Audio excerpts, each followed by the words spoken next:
Assalamualaikum warahmatullahi wabarakatuh. Perkenalkan, nama saya Faiza Nur Adnin Mulyadi, selaku pembuat dan penyusun konten dengan NIM 0701522019. Di video ini, saya akan menjelaskan materi-materi hukum internasional yang sudah dipelajari selama saya berada di semester 2 Fakultas Hukum Universitas Al-Azhar Indonesia sebagai bahan tugas ujian akhir semester Hukum Internasional yang telah diberikan oleh dosen pengampu saya, Ibu Dr. Maslihati Nurhidayati, SH.MH. Di sini saya memilih tema materi yaitu tanggung jawab negara. Izinkan saya memaparkan materi yang pertama tentang pengertian tanggung jawab negara.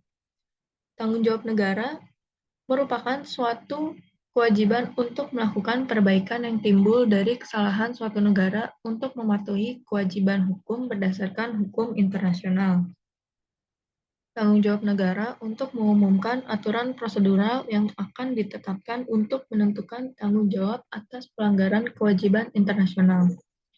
Selain itu, tanggung jawab negara juga untuk mengumumkan aturan-aturan prosedural dan substantif untuk kasus-kasus tertentu yang mengarah pada pertanggungjawaban atas pelanggaran hak-hak warga asing. Selanjutnya yaitu teori tanggung jawab negara. Teori tanggung jawab negara ini memiliki dua teori, yaitu subjektif dan objektif.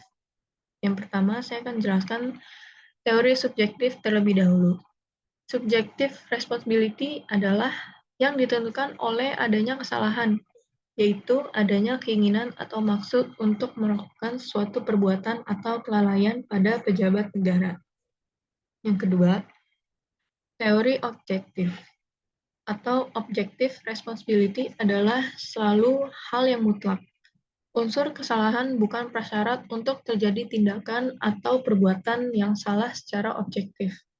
Selanjutnya, ada konsep tanggung jawab negara yang melatar belakangi lahirnya tanggung jawab negara dalam hukum internasional, yaitu tidak ada negara yang dapat menikmati haknya tanpa menghormati negara lain. Setiap pelanggaran di negara lain, dalam hal ini, negara dipaksa wajib membenahi pelanggaran hak itu. Munculnya teori konsep tanggung jawab dapat ditelusuri kembali keberadaannya, prinsip kesetaraan, kedaulatan negara, dan hubungan damai yang mendalam hukum internasional. Selanjutnya, tanggung jawab dapat dituntut jika terjadi pelanggaran ketika kewajiban diabaikan berdasarkan kesepakatan internasional, khususnya hukum kebiasaan internasional, putusan pengadilan internasional tertentu, atau konsekuensi lainnya karena suatu kewajiban yang telah ditetapkan internasional yang tidak selesai. Selanjutnya ada aturan internasional.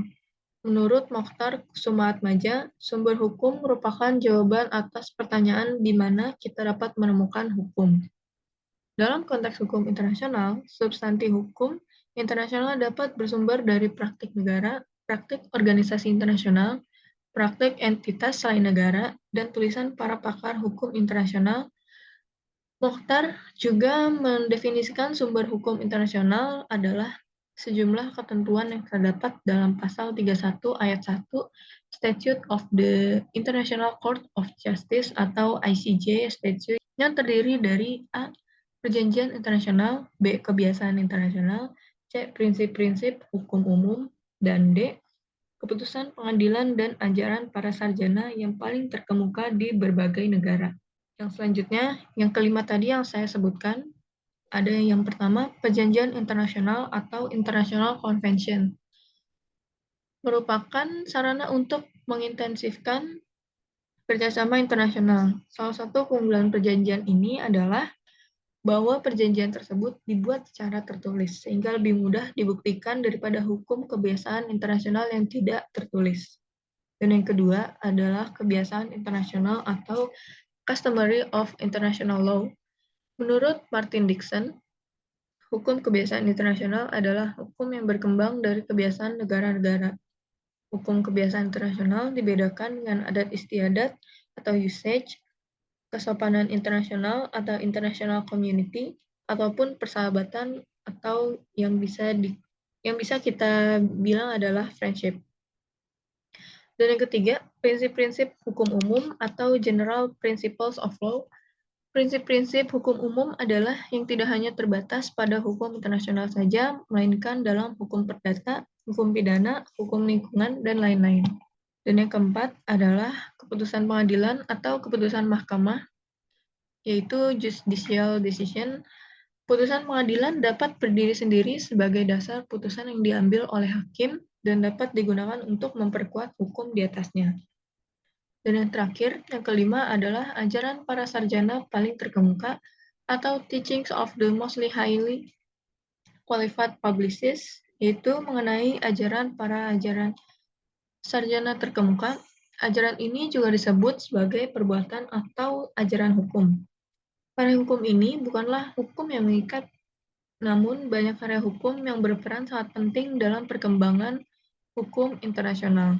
Selanjutnya, masuk kepada contoh kasus. Di sini saya mengambil contoh kasus yaitu tanggung jawab negara pada kasus COVID-19 di Indonesia. COVID-19 adalah penyakit dunia yang meluas secara global dan menular yang menyebabkan infeksi saluran pernafasan pada manusia. Virus ini pertama kali ditemukan di Wuhan, Tiongkok pada bulan Desember 2019. COVID-19 tentu menjadi salah satu isu internasional yang sangat hangat diperbincangkan dan diperdebatkan.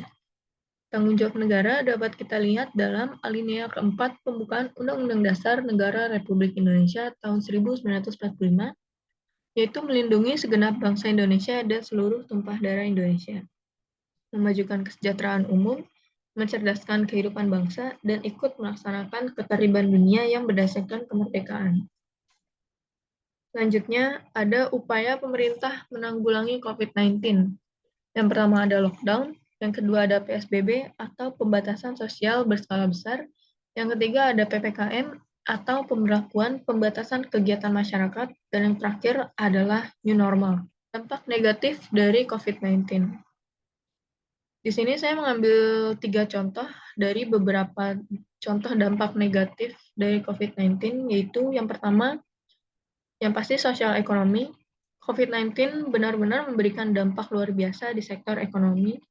Contohnya, banyak perusahaan yang mem-PHK atau memutuskan hubungan kerja pada karyawan di perusahaan mereka karena terdampak ekonomi yang buruk akibat COVID-19. Selanjutnya,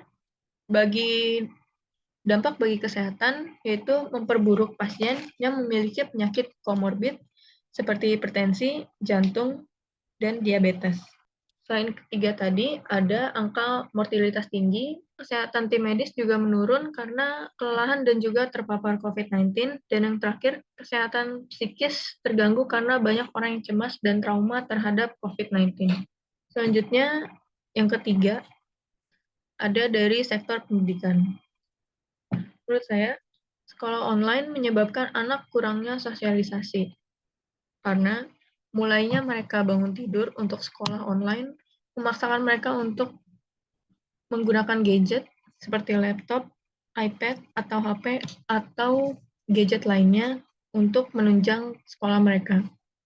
Oleh karena itu, yang bisa saya simpulkan adalah mengapa anak kurangnya sosialisasi antar muka, karena mereka akan terbiasa melihat gadget dan akan abai pada sekitarnya. Dan yang terakhir ada kesimpulan. Kesimpulan yang bisa saya ambil dalam materi tanggung jawab negara terhadap COVID-19 ini adalah pemerintah wajib untuk memberikan kenyamanan, keamanan, keadilan, jaminan kesehatan bagi warga negaranya. Hal ini sudah diatur dalam alinea keempat pembukaan Undang-Undang Negara Republik Indonesia, yaitu melindungi segenap bangsa Indonesia dan seluruh tumpah darah Indonesia, memajukan kesejahteraan umum, mencerdaskan kehidupan bangsa, dan ikut melaksanakan ketertiban dunia berdasarkan kemerdekaan, perdamaian abadi, dan keadilan sosial. Pasal 1 ayat 3 Undang-Undang Dasar Negara Republik Indonesia tahun 1945 menyatakan bahwa negara Indonesia adalah negara hukum. Implikasinya, segala tindakan penyelenggaraan termasuk PSBB harus didasarkan atas instrumen hukum yang bermuara pada tujuan negara, yakni melindungi dan mensejahterakan.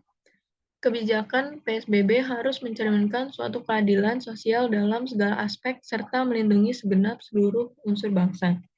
Meski PSBB menciptakan akses yang besar dalam segala lini kehidupan, negara wajib memenuhi segala kebutuhan primer guna mencerminkan penyelenggaraan, pelayanan, pemberdayaan, dan pembangunan publik yang prima.